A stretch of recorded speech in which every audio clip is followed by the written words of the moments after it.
Dear friends, welcome to the third course in the Journalism and Mass Communication program. We now take up the very basic topic in the study of mass communication and journalism, that is, communication itself. In the course titled Introduction to Communication, we shall go into the basics of the art and science of communication, the various theories and definitions of terms in communication study, the special branch of communication called mass communication, its theories and impact as far as the media is concerned. In the first lecture, we shall discuss the definition of communication, the process and components, barriers, impact, and the role of culture and ethics in communication. So, first of all, we will come to the definition of communication, the term communication. The study of communication is as old as the study of human behavior and the impact of environment on it. First of all, let us see what is communication as such. The term has many different meanings and definitions, but the basic idea is that of a process of growing commonality or sharing between participants on the basis of sending and receiving of messages. One may wonder whether a message in itself is communication, even if there is no evidence of its impact or completion of a sequence. But generally, communication is the process by which a message or information is exchanged from a sender to a receiver. Communication is between two or more points, that could be people or organization or organizations.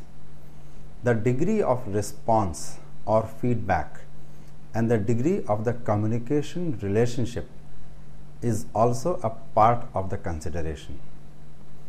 The aspect of social relationship of communication process was once an integral part of the exercise, but with technological development, the possibility of a detached communication is also very much strong, as we shall see later.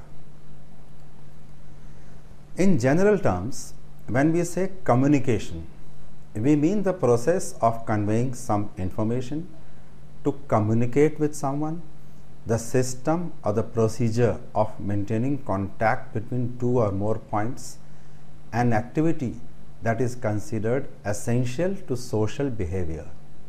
In fact, the lack of communication is often established as the main reason of the failure of a business, social, or personal or intimate exercise.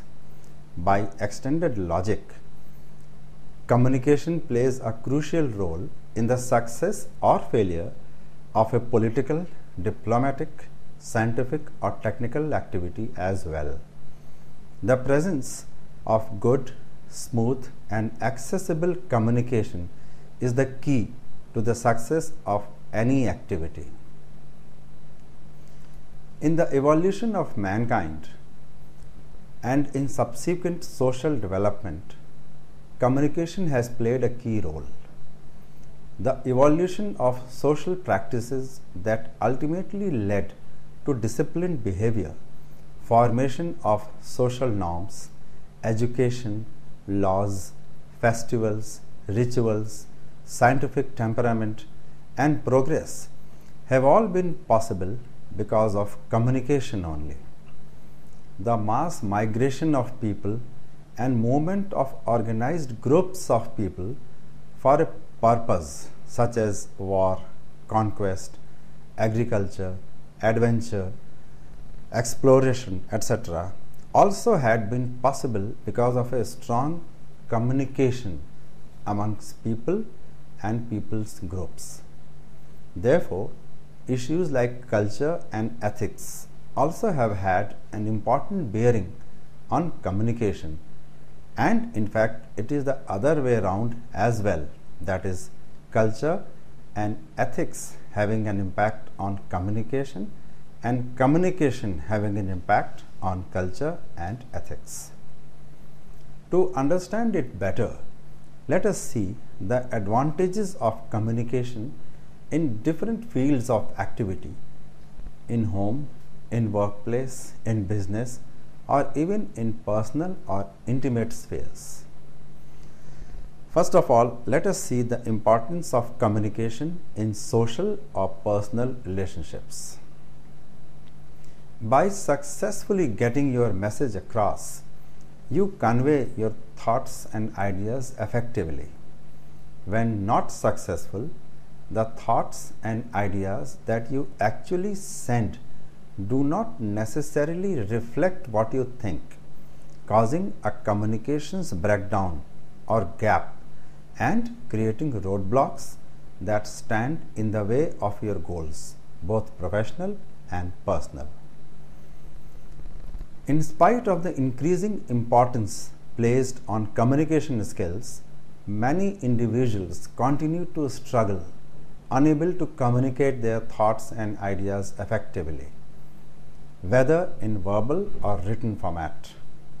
This inability makes it nearly impossible for them to compete effectively in society, relationships, or the workplace. Being able to communicate effectively is, therefore, essential if you want to be successful in life, work, and career. To do this, one must understand what the message is, what audience it is being sent to, and how it will be perceived. One must also pre-consider the circumstances surrounding the communication, such as in situational and cultural context. In a highly competitive world as we live in today, no one can afford to be left behind. While making friends, growing a relationship, developing contacts, learning new things, and interaction with other people is important. When the communication exercise starts, it may be one-sided, but there is need to have as few barriers as possible in order to make the exercise successful. Whether the communication exercise is directed towards a friend, colleague, relative, acquaintance, or a stranger, the attributes have to be there and the barriers have to be minimized or reduced. Now, what is the importance of communication in business sphere? Communication actually links together all the different activities involved in a business and ensures that all employees are working toward the same goal and know exactly what they should be doing and by when. Effective communication is therefore fundamental to the success of a business. In a business, there are two types of communication processes: internal communication and external communication. What is internal communication? Internal communication is among employees and managers within the organization. Good internal communication does these things for the business. Number one, it motivates employees and helps them feel a part of the business. Number two, it makes it easier to control and coordinate the business activity and prevents different parts of the business going in opposite directions. Number three, it makes successful decision making easier for managers, since decisions are based on more complete and accurate information. An example of internal communication would be when a communication occurs between employees of a business, such as the production manager as a sender, sending a message to the sales manager, who would be the receiver, asking for projections of sales for the next quarter or the next half year in order to organize production levels at the floor level. The sales manager would then reply in terms of a feedback to the production manager with the appropriate figures, and the communication exercise would have completed the circle and served its purpose. What is external communication? External communication is what a business needs to communicate with people or organizations outside the business.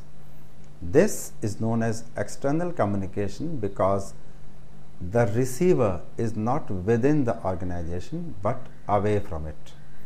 For example, a marketing manager will need to tell its customers about new products, new discounts, new prices, and so on. Or the finance director may need to go to the banks, talk to them, and ask them for a loan for business expansion or any other business activity. While better external communication with customers will increase sales, it will improve relationships with suppliers and possibly lead to more reliable delivery, better quality, better finances, and so on. That is, it may improve the chances of obtaining finance by keeping the financial institutions up to date about how the business is doing. Improving communication skills, therefore, is crucial for getting your message across. Effective communication is all about conveying your messages to other people clearly and unambiguously without any doubts. It is also about receiving information that others are sending to you with as little distortion as possible. Doing this involves effort from both the sender of the message and the receiver. There is need for extreme caution because if there are errors in the messages sent by the sender or misinterpreted by the recipient, it can cause tremendous confusion, wasted effort, and missed opportunity. Communication, therefore, is only successful when both the sender and the receiver understand the same information as a result of the communication. Underlining the importance of communication, today businesses all over the world are paying special attention to this area by having specialists handle this activity either as corporate communicators or communication experts and communication specialists and so on. Now let us see what are barriers to a communication exercise. Actually, problems with communications can arise at every stage of the communication process, which consists of the sender, the message structure, the medium or the channel through which it is sent, its understanding at the receiver's end, the receiver itself, the feedback given by the receiver, and the context at the end of the receiver. At each stage, there is the potential for misunderstanding and confusion, as we shall see. To be an effective communicator and to get one's point across without misunderstanding and confusion, the objective should be to reduce the possibility and occurrence of problems at each stage of the communication process. The communication, therefore, has to be clear, concise, accurate, and well planned. So, as I recap the communication process, there has to be a source from where the message originates. The message has to be encoded or structured, written, enacted, and so on. Then the message is put onto a channel or a medium through which it travels. It reaches the receiver who reads it, understands it, or decodes it, and in a typical particular context prevailing at that time, the receiver goes through the contents and gives the feedback, which goes back to the source, and it is at that point that the communication exercise is completed. As we see from this structure, The process of communication has very clear components at every stage, and clarity has to be ensured at every level. Otherwise, the possibility of a mistake and unintentional damage cannot be ruled out. Let us take up every stage one by one. So, the first stage in a communication process is the source of information or the source of the message. Keeping oneself at the center of the activity, one becomes the source of the message, because the person who is sending the message, sending the information, is the source himself, because he is creating the message. Therefore, you need to be very clear about why you are communicating, what is the purpose behind sending the message, and what do you want to communicate. The source of information also needs to have credibility as to why it is being communicated at all, or why is the message being sent. At the same time, one needs to be confident that the information being communicated is useful and accurate. All these attributes are to be taken care of at the source level itself. The second part is the message, the contents, the information. Because the message is the information that you want to communicate, you want to convey, you want to send. It could be a piece of advice, a letter, a block of statistics, an opinion, a feeling, a reaction, a question, and so on, depending on the context, depending on whether it is a personal kind of communication or a business communication. Then we move on to the message structure or encoding of the message. This involves the transfer or coding of the information which you want to communicate into a form that can be sent and correctly understood or decoded at the other end. The construction of the message is successful only when one can convey information clearly and simply, and also on the ability to anticipate and eliminate sources of confusion.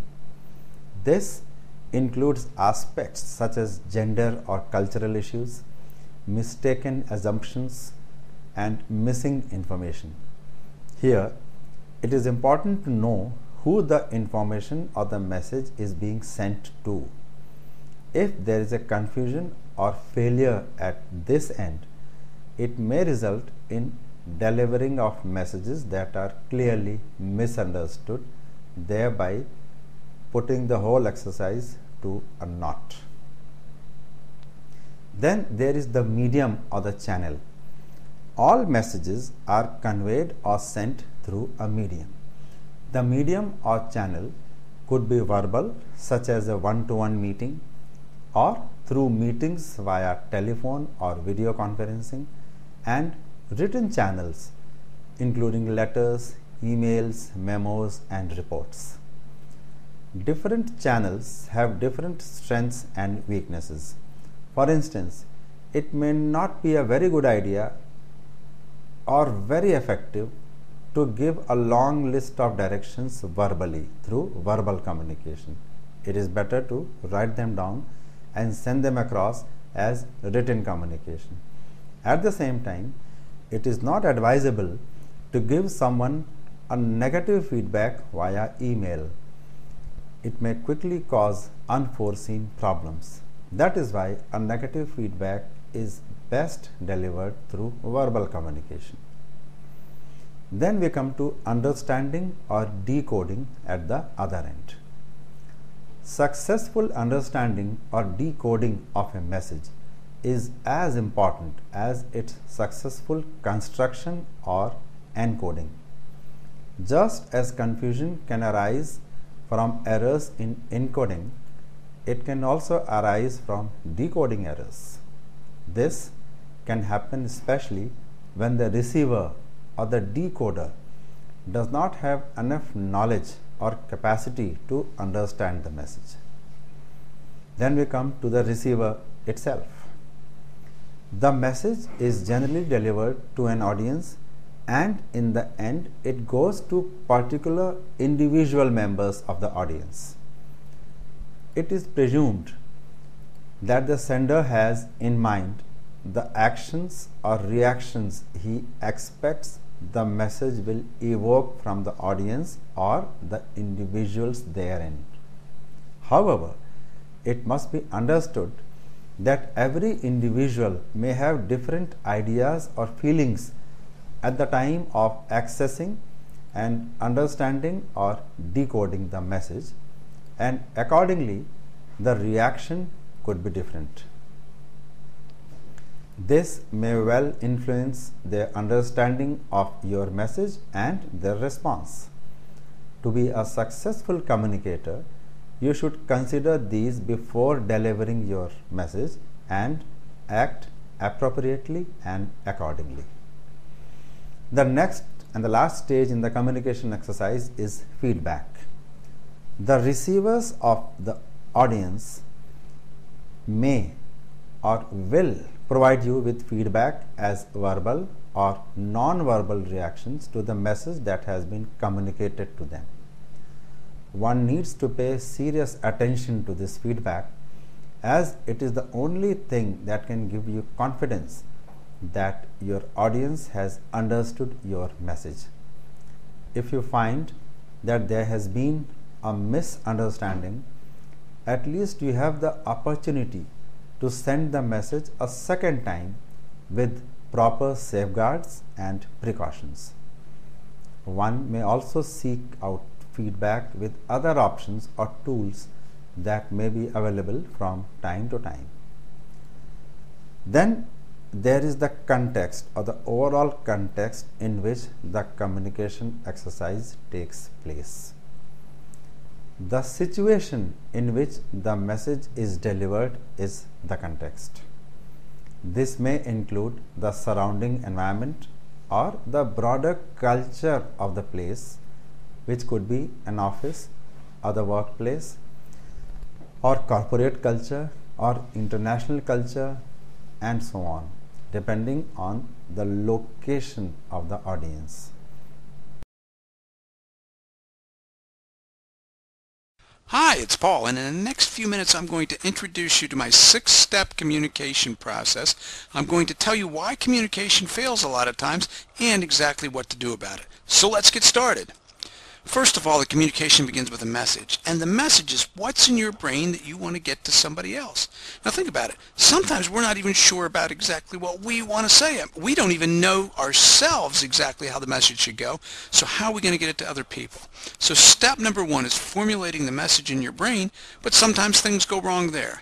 The next step is to encode that message in something that can be transmitted to somebody else. Now, an example of encoding might be words that you write down, it might be words that you speak, it might be a picture that you draw, it might be music, it could be graffiti, it could be facial expressions, it could be any number of ways of encoding that message. But things go wrong there because we've got this message, but we don't always get it encoded right. Now the third step is to send it to somebody, and that has to be transmitted to them in a way that they can receive it. And so we might use email, we might use voice messages, we might once again transmit via voice tones or facial expressions or body language, any number of ways we're going to transmit. But things can go wrong during the transmission.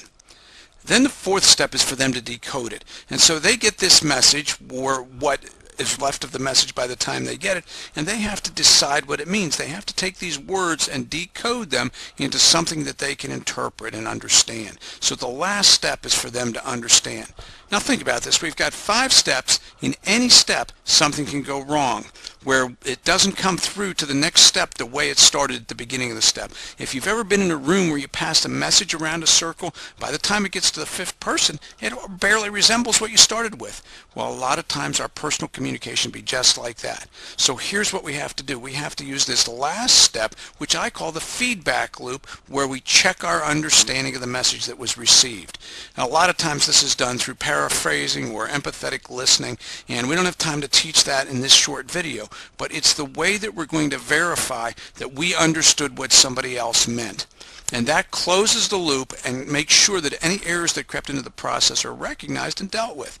On the other side of that coin, if you're the person who's doing the sending, the transmitting, and you're not sure that the other person received it properly, check with them. A lot of times with email, we skip this step. We just send it out and think that they got it the way we intended it, and we know from experience that it doesn't always work that way. So let's make sure we always complete the communication process with the feedback loop.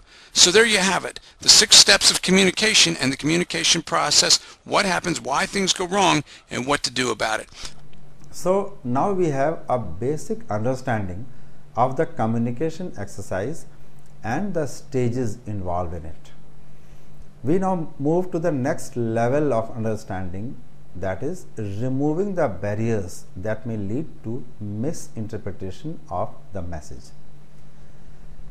For an effective delivery of the message and the successful completion of the communication exercise, one must undertake to identify and tackle the barriers that exist within each of these stages of the communication process. So, where could be the barriers? First, in the message itself. To begin with, let's take up the message first. If the message is too lengthy, disorganized, or contains linguistic or presentation errors, there is every possibility that the message might be misunderstood and misinterpreted. Use of poor verbal skills and indifferent or improper body language can also confuse the message. Its timing, construction, use of tools within the message or for the purpose of sending it, and also the presentation such as the title or the initial address and so on may also be points where care must be taken to eliminate all possibilities of confusion or errors. The next possibility of a barrier is in the context. Barriers in the context tend to stem from the senders offering too much information in too little time and too quickly. It needs to be remembered that a good message often gives more information in a precise message and in a precise manner. It is best to be mindful of the demands on other people's time, especially in today's era of pressures on time, whether in personal or professional workspace. Once these factors are understood, one needs to work to understand the audience's culture, making sure the message can be delivered to people of different backgrounds and cultures within the organization, in your country and even abroad. So now we move on to the next step in understanding the basics of communication, that are the issues of culture and ethics in communication. First, we take up culture in communication. To understand the relationship between culture and communication, let us first get a clear and concise definition of what is culture. The term culture refers to the complex collection of knowledge, information, folklore, language, rules, rituals, habits, lifestyles, attitudes, beliefs, and customs that link together and give a common identity to a particular group of people at a specific point in time. Other essential attributes of culture are that culture is something collective and shared with others. There is no purely individual culture, one man's culture or the other man's culture. The culture always belongs to or reflects from a group of people, a society, a community, a city, a village, and so on. And the culture must have some symbolic form of expression, language, behavior, and so on. And it must have some pattern, order, or regularity. A one-off expression is not necessarily a symbol of culture, but something which happens according to a pattern and order or with regularity is definitely part of that group's culture. There has to be a dynamic continuity over periods of time, since a culture lives or it changes. It has a history and potentially a future, or it may also die. The most general and essential attribute of culture is communication. Cultures could not develop, survive, extend, or generally succeed without communication over periods of time.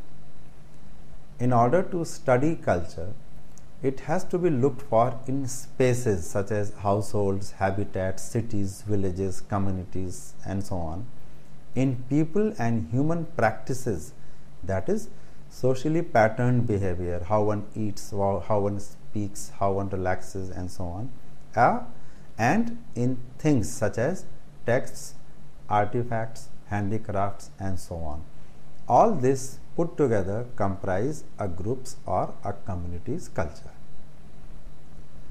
All social units develop a culture over a period of time. Even in relationships between two individuals, a culture develops over a period of time. In friendship and also in romantic relationships, for example, partners develop their own history, their shared experiences, language patterns, rituals, habits, and customs that give that relationship a special character, a character that differentiates it in various ways from other relationships. There has to be a culture that marks a relationship between two people or between people in a group. Groups also develop their own cultures, composed of a collection of rules, rituals, customs, and other characteristics that give an identity to that social unit. When a group traditionally meets, for example, whether meetings begin on time or not, whether topics are discussed, how decisions are made, and how the group socializes are all elements of what, over a period of time, becomes defining and differentiating elements of its culture.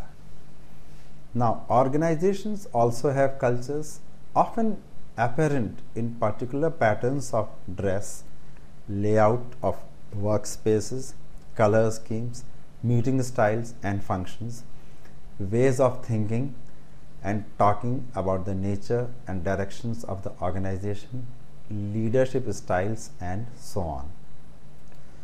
The most rich and complex cultures are those that are associated with a society or a nation, and the term culture is most commonly used to refer to those characteristics, including language and language usage patterns, rituals, rules, and customs, obviously.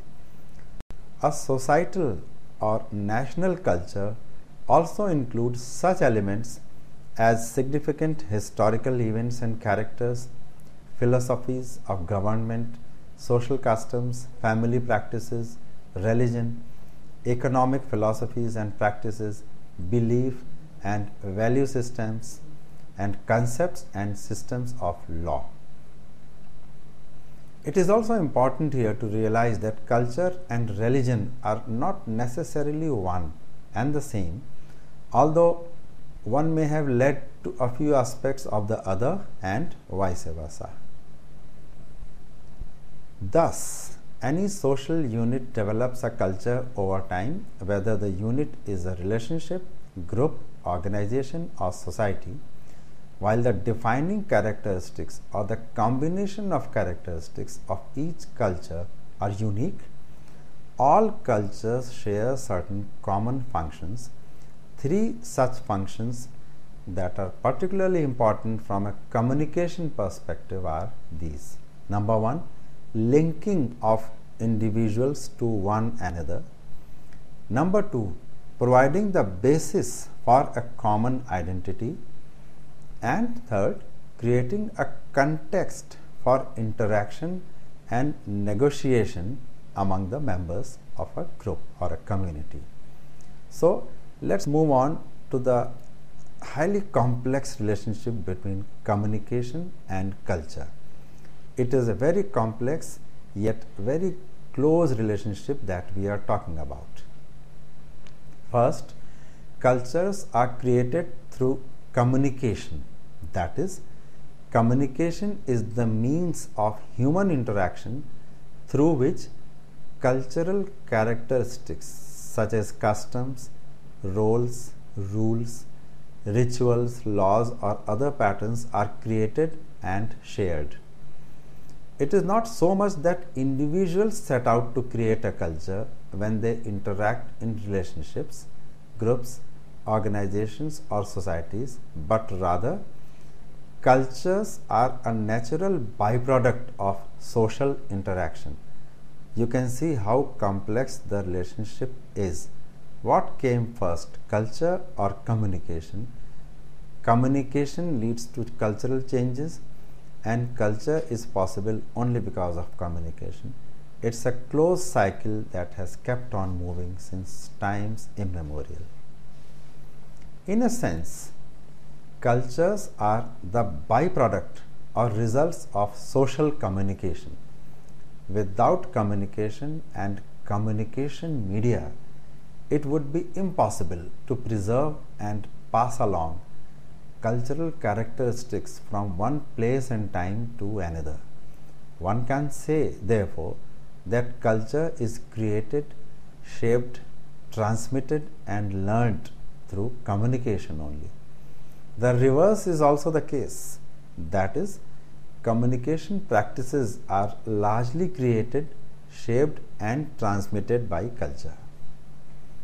To understand the implications of this communication and culture relationship, it is necessary to think in terms of the ongoing communication processes rather than a single communication event. Let us take the example of a meeting of a small group of people. In the first meeting, every member brings with him his individual thought and patterns of thinking, behavior, responses, and peculiarities. These have emerged and have acquired shape from their previous communication experiences and also from other cultures of which these individuals have been or continue to be a part or members.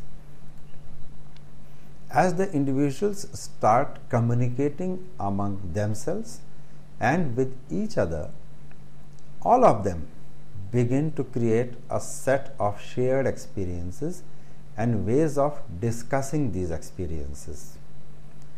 As the communication among the group members, now in the nature of a discussion, continues, the interaction in the end leads to the emergence of a new set of information that can be categorized as distinctive history, customs and rituals, patterns and ceremonies, etc. Now, new members would, in turn, influence the group culture in small and sometimes large ways as they become a part of it. In a reciprocal fashion, this reshaped culture shapes the communication practices of the current and the future group members and the meetings and the procedure of the meetings. This is true with any culture. Communication shapes culture and culture shapes communication. We saw a very small example of a meeting of a group and its members. The same is true for a family gathering or behavior of certain consumer groups or customers or employees in an organization.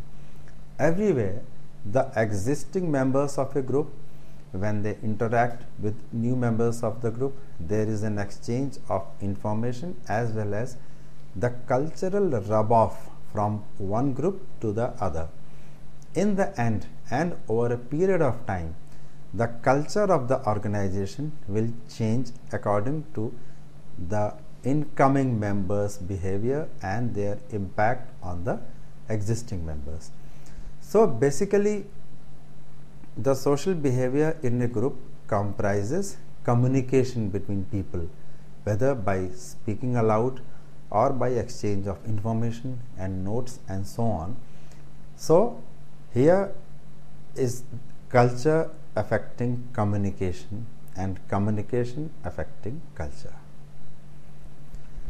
Now, cultures are complex and multifaceted, consisting of a wide array of characteristics. The cultures of relationships or groups are relatively simple compared to those of organizations and especially societies. Cultures are subjective. There is a tendency to assume that the elements of one's own cultures are logical and make good sense. It follows that if other cultures, whether of relationships, groups, organizations, societies, or even nations and countries, if that cultures look different, then the differences are often considered to be negative, illogical, and sometimes nonsensical. If, for example, an individual happens to be a vegetarian, is very discreet and close in expressing emotions, and loves wearing long body covering clothes, he will frown and not feel good at all those people who are non-vegetarians, are very expressive in showing and displaying their emotions, and who wear short body revealing clothes and so on. Now, even if the reasons of such behavior of the first individual could be traced to climatic, geographical, or linguistic reasons, the sense of outrage may persist.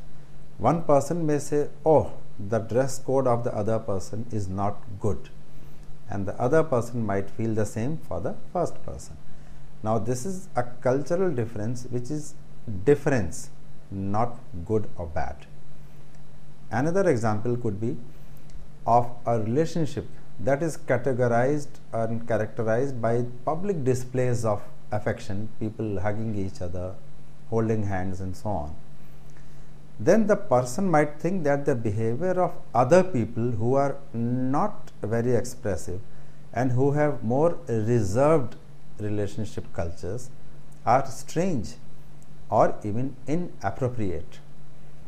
The person with very expressive means of display may be inclined to conclude that the reserved relationship does not have depth and intensity. This phenomena, this kind of a reaction is very true in a variety of situations. That means that people who are used to informal behavior or informal meetings might think that sticking to formality, formal behavior and formal meetings is very strange. Employees in an organization where suits are worn every day may react with cynicism and questioning when they enter an organization where casual attire is standard practice. With regard to culture, the tendency among many people is to equate different with wrong, even though all cultural elements come about through communication processes that are essentially identical. If we look around, we will find many examples of different communities, different religious groups, different social groups who behave in a different manner, and because of our own deeply held beliefs or even prejudices, we think that whatever is different is bad, which is not true. Cultural differences have a right to be there, and people have a right to be different. Good or bad is a very subjective reaction which should not be expressed. Cultures change over time and they are ever changing. Many forces influence cultural change. As indicated just now, cultures are created through communication, and it is also through communication between individuals that cultures change over time. each person involved in a communication encounter brings the sum total of his or her own experiences from the other past or present culture memberships belongingness. In one sense, any encounter between individuals in new relationships, groups, organizations, or societies is an intercultural communication event, and these varying cultural encounters influence the individual and the cultures over a period of time. Travel and communication technologies greatly speed up the movement of messages from one cultural context to the other, and in small and large ways, cultures come to influence one another through communication. There are phrases such as melting pot, world community, and global village which speak about the inevitability of intercultural influences and change. In an increasingly global environment, cultural changes are taking place much more faster, quicker, and easily. Cultures are largely invisible. Much of what characterizes cultures of relationships, groups, organizations, or societies is invisible to its own members, much as the air is invisible to those who breathe it. Language, of course, is visible, as are greeting conventions, special symbols, places, and spaces. However, the special and defining meanings that these symbols, greetings, places, and spaces have for individuals in a culture are far less visible. For example, the means of greeting among people when they meet differs from region to region. These range from shaking hands, hugging, bowing, joining hands together, kissing on the cheek, and so on. But unless one has a good deal of great and in-depth cultural knowledge, it is difficult to determine what the greeting behavior means in the context of the culture of their relationship, group, organization, or society. In other words, it is difficult to tell without more cultural knowledge if the greeting method is customary among casual acquaintances or would be reserved for family members or those in an intimate relationship. Another example is of eating habits. What is excellent food in some cultures has an entirely different meaning in other cultures, often bordering on religious overtones. Opportunities to see culture and dynamic relationship that exist between culture and communication are very few. Two such opportunities do occur when there are violations of cultural conventions or when there is a cross-cultural contact. The differences between one culture communication combination and the other culture communication combination can be seen when you have people from different nations, different nationalities, religions, communities, and so on. They converge at a meeting or a conference and so on. You can see the difference when they speak out to each other and to people outside their culture, when they eat, when they sit down, when they greet each other, and so on. Ultimately, it is very clear that such differences are apparent only when another person looks at them. For those people who are used to and who have grown in that culture, it is not different at all.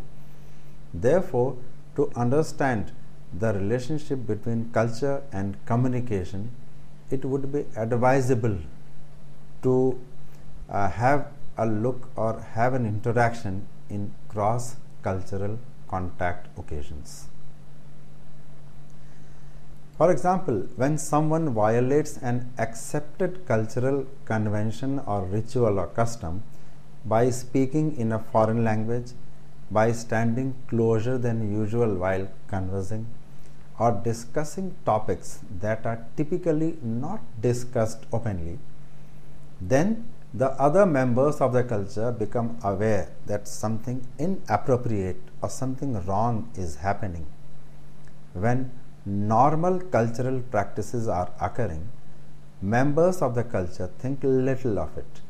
But when violations occur, the members are reminded of the pervasive role that culture has on daily life.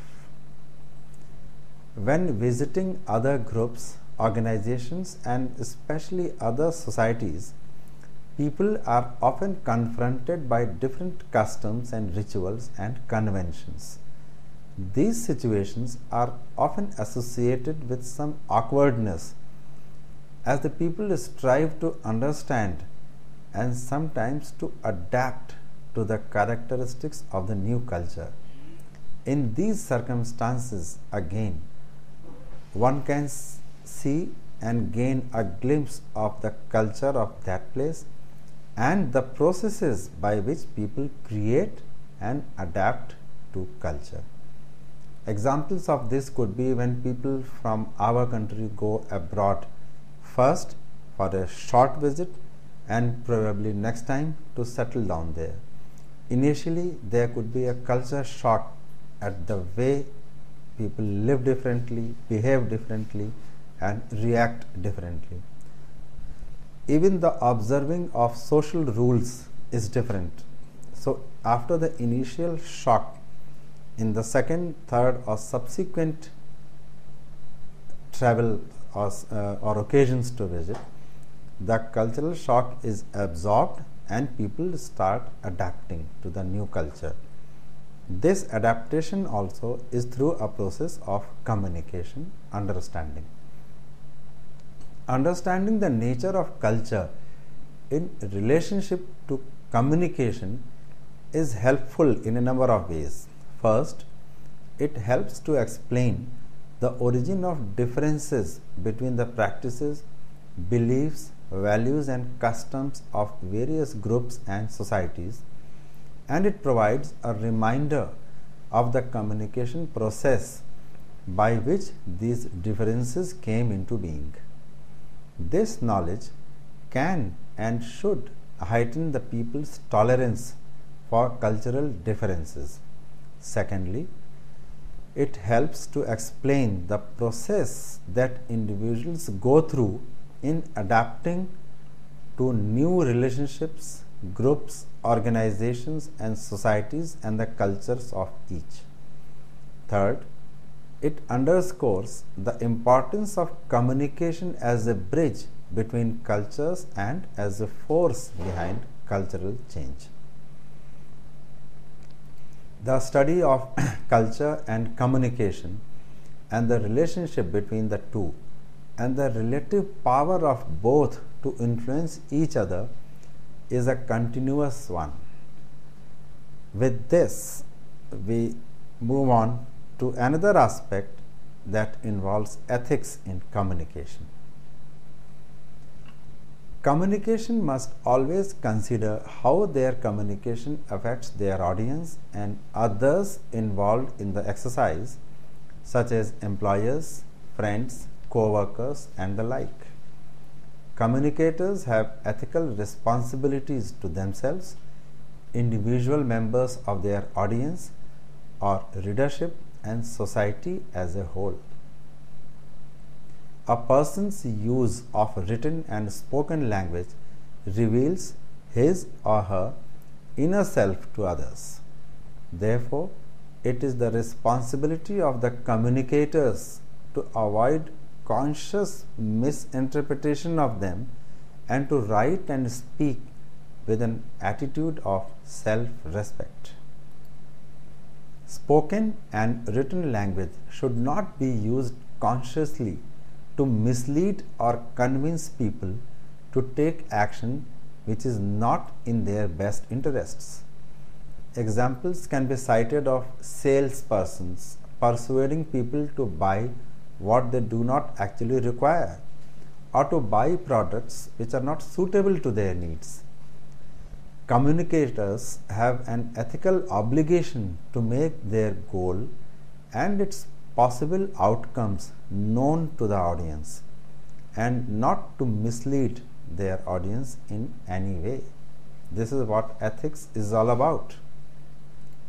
Communicators also have an ethical responsibility to consider the values they impart through their activities. They must recognize the power of language and their own potential to influence, and ensure that their spoken and written words reflect an ethical attitude towards society and humanity in general. In short, to help maintain a fair and ethical behavior, communicators must have a few questions to ask themselves during any exercise of communication for whatever purpose. The questions basically pertain to these points.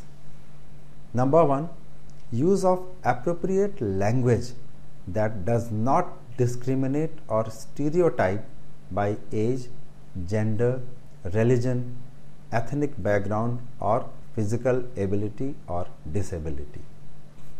Having an attitude of respect for the audience in the document or the message that is being prepared, being honest in the presentation of information, avoiding those words that might be misleading, avoiding the use of manipulative or exploitative arguments, carefully considering the effects or consequences of the presentation, being clear about what is fact and what is opinion, ensuring the reliability of research sources, accurate identification of sources and resources, avoiding to use confidential and classified information, including enough information to avoid harming the audience in any way while presenting instructions or technical information, warning the audience of all possible hazards in specific terms, and working cooperatively and giving due credit when there are others involved in the project. The next part of incorporating ethics in communication involves the use of appropriate language. By this, it is meant that people are not described in terms of stereotypes, and a person is not identified by gender, race, religion, or ethnic background or handicap, and using a gender neutral language to be correct. Another important aspect involving ethics in a communication exercise pertains to persuasion. Much communication is intended to persuade the recipient of the communication to do something. For example, it could be persuading a friend to do something, persuading someone to adopt a certain point of view, persuading people to buy a product, persuading people to use certain methods, and so on. Experienced communicators and audience members are familiar with persuasive devices. Writers and speakers should remember their ethical responsibilities and not use dishonest or misleading appeals, neither in formal situations nor in their personal lives. Many persuasive appeals are a part of daily life, such as in television and magazine advertising, in political and fundraising campaigns. The degree to which such behavior is acceptable in a community or society is subjective. It varies from community to community. It is the communicator's responsibility to use good judgment and always consider the needs of the audience or the readership. It is the receiver's responsibility to be vigilant and to speak out against unethical behavior in communication. In a nutshell, Guidelines for developing ethical principles in communication should include the following. Number one, being truthful, because intentional untruthfulness is unethical and damages all concerned people. Number two, preparation for the communication exercise must be complete and take care of all the aspects. It is not ethical to waste the reader's or the audience's time. Credit must be given to original sources. It is not ethical to present phrases, expressions, anecdotes, sentences, and the ideas of others as if they were your own. In case of research, a track must be kept of all sources from where material is obtained. A source must be acknowledged either by name or by the title of the original work. In these times of open market and protection of rights, the issue of intellectual property must be kept in mind. Intellectual property refers to the ideas and creations that are not necessarily copyrighted, but they do belong to one person. For example, some artists refer to their work as intellectual property. A theory in political science may also be referred to as intellectual property. When you use or refer to another person's intellectual property, you must credit that person accordingly. In these days of globalization, one must also become a participant in the global village where cultures of the world meet either in a classroom, workplace, or the internet. It is therefore important to learn about communication practices of other cultures so that stereotypes and prejudices are overcome and one is able to treat all people with respect. Quality and objectivity in the end win the day. It is not ethical to mislead an audience intentionally or give listeners partial information which could result in them making poorly informed decisions. Communicators should not manipulate people for selfish reasons.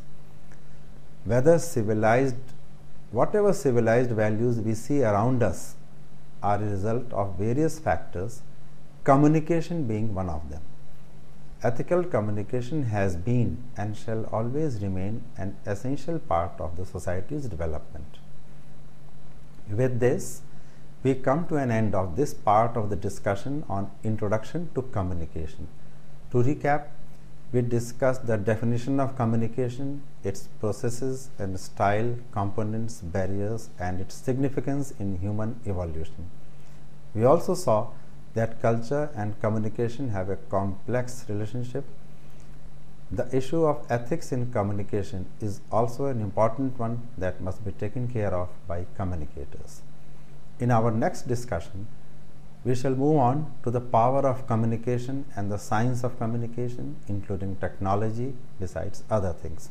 I hope you have understood the basics of the subject and will now look forward to identifying modes and examples of communication in everyday life. Thank you and my best wishes. 3 types of people in the world, and I'm going to call it the house where you live. The house where you live. So the first house I'm going to talk about is the beer house. Okay, the beer house. So when I grew up on my street, called Source Drive, and it really wasn't called that, but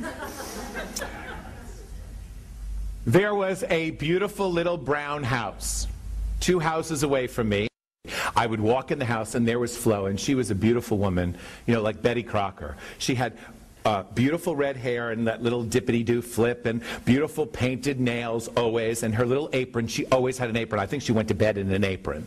She had an apron on, and she always seemed to have freshly baked somethings. And she would sit me down at the table with a big glass of milk and give me whatever I wanted. Mo would be sitting in his chair in the den smoking what I called his peace pipe. And what went on in this house was about intimacy, love, and connection. That's the beer house. Relationship, connection, intimacy, love. The magic word. In the house of the dreamer, vision, spirit, mystery of life, the whole what's it all about Alfie. The impossible dream, that's it. The house of the dreamer. And then I would make my way back down the street to my house. And I lived in the doer house. And you never knew what kind of heck you might catch when you walked in the door, especially if you were late or was past curfew. As a matter of fact, in this doer house, everything was about rules, order, and discipline. This is about where you operate from. You're either a relationship beer kind of person, a dreamer kind of person, or a doer kind of person. You're either about connection, that's your first way to go, and it's all about feelings, and if someone looks at you the wrong way, you have to go hide and cry for about a week, and then you come back, or a minute, or whatever you need to do to compose yourself, or you've learned how to kind of not let it affect you and put a smile on even though you know inside you're just like this. Or you're a dreamer where not much matters, you kind of beat your own drum and kind of go along, and life kind of has its way of doing what it does. Or you're the doer who's all about getting it done, and that's all you care about, and it's your way or the highway, and there's some control issues and all that. And we all have a mixture. I'm going to ask you to identify which is the strongest in you. Don't go, and if you're sitting there trying to think about it and analyze every little thing, you're in the doer house. Okay, if you're trying to figure out what feels right, you know, kind of like how does this feel, you know, like, yeah, that feels okay, that's not, you're in the beer house. If none of this really kind of makes much difference, or you just feel like floating around the room for a while, you're in the dreamer house. It's